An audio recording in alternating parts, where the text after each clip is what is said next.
All right, I think we're rolling. So, what I want to quickly make is another Proverbs video. Oh wow, that's like bright. Let's see what we got here. Oh, that'll work. Oh, whoa, that was goofy. All right, so Proverbs 10 is where we're at. This is not working for me. Try that. So we've got Proverbs chapter 10. Let's get this out of the way a little bit. Proverbs of Solomon. We've seen a lot of cool things in Proverbs already through this short series.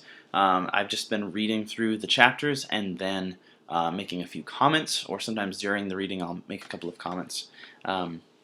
Just getting the word out, and hopefully this is a blessing to you as we look at the Proverbs together. 10 verse 1, the Proverbs of Solomon, a wise son makes a glad father, but a foolish son is a sorrow to his mother. That should be a motivating factor even for us, a way that we can honor our parents, be a blessing to them by being wise, disciplined, diligent, skillful in living, and not being foolish, and thereby bringing shame upon our mother and our father both. Proverbs 10:2. Treasures gained by wickedness do not profit, but righteousness delivers from death. The Lord does not let the righteous go hungry, but he thwarts the craving of the wicked. A slack hand causes poverty, but the hand of the diligent makes rich. He who gathers in summer is a prudent son, but he who sleeps in harvest is a son who brings shame. Blessings are on the head of the righteous, but the mouth of the wicked conceals violence. The memory of the righteous is a blessing, but the name of the wicked will rot. The wise of heart will receive commandments, but a babbling fool will come to ruin. Whoever walks in integrity walks securely, but he who makes his ways crooked will be found out. Whoever winks the eye causes trouble, and a babbling fool will come to ruin. The mouth of the righteous is a fountain of life, but the mouth of the wicked conceals violence. Hatred stirs up strife, but love covers all offenses. On the lips of him who has understanding, wisdom is found, but a rod is for the back of him who lacks sense. The wise lay up knowledge, but the mouth of a fool brings ruin near. A rich man's wealth is his strong city. The poverty of the poor is their ruin. The wage of the righteous leads to life, the gain of the wicked to sin. Whoever hides instruction is on the path to life, but he who rejects reproof leads others astray. The one who conceals hatred has lying lips, and whoever utters slander is a fool. When words are many, transgression is not lacking, but whoever restrains his lips is prudent. The tongue of the righteous is choice silver. The heart of the wicked is of little worth. The lips of the righteous feed many, but fools die for lack of sense. The blessing of the Lord makes rich, and he adds no sorrow with it. Doing wrong is like a joke to a fool, but wisdom is pleasure to a man of understanding. What the wicked dreads will come upon him, but the desire of the righteous will be granted. When the tempest passes, the wicked is no more, but the righteous is established forever. Like vinegar to the teeth and smoke to the eyes, so is the sluggard to those who send him. The fear of the Lord prolongs life, but the years of the wicked will be short. The hope of the righteous brings joy, but the expectation of the wicked will perish.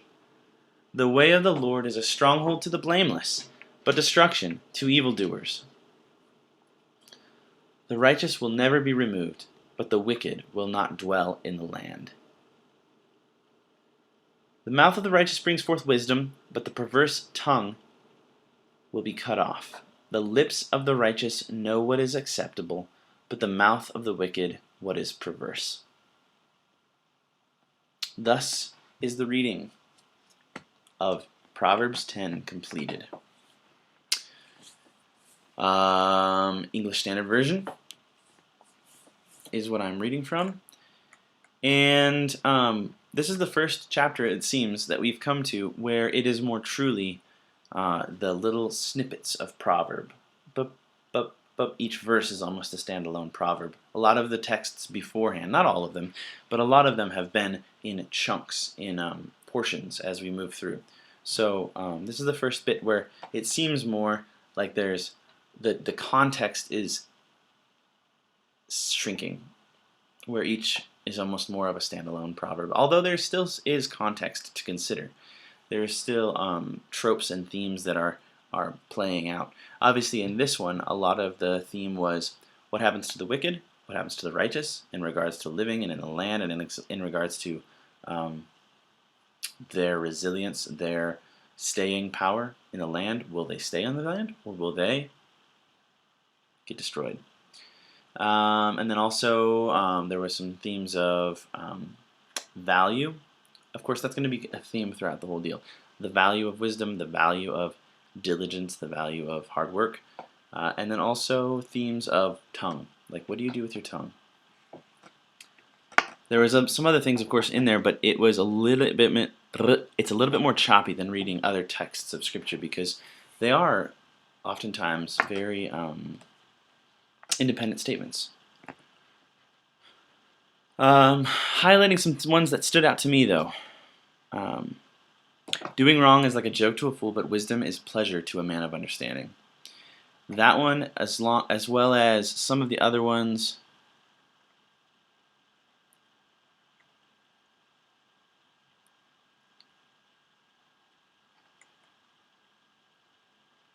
That were in the same vein. Like vinegar to the teeth and smoke to the eyes, so is the sluggard to those who send him. If you've ever had a sluggard or a fool that you have hired or asked to do a job, unfortunately, if you've ever been that person too, it's a drag. Like if you have somebody who you're hoping will do a great job, and you send them out to do something, and then you find out that they've either made a total botch of the job, or they have done it incompletely, or they've broken something while they're there that didn't need to be broken. Obviously, wear and tear happens. Obviously, things will break. Things will, wear out, etc. But sometimes stuff is just needless, and you're like, that was on you. You made that mistake.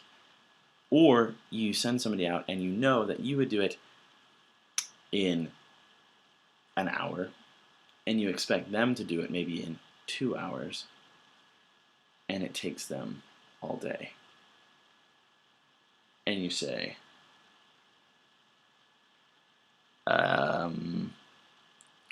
you look at the time, you look at their clock time, and you just are like, what happened? That's what that proverb's talking about. Vinegar to the teeth. Smoke to the eyes. It's repulsive. It is like, it's like a sucker punch. But, be that as may, you move on. You keep going. The mouth of the righteous brings forth wisdom, but the perverse tongue will be cut off. Yeah. What was another one that stood out to me? There was one that just popped out like, whoa.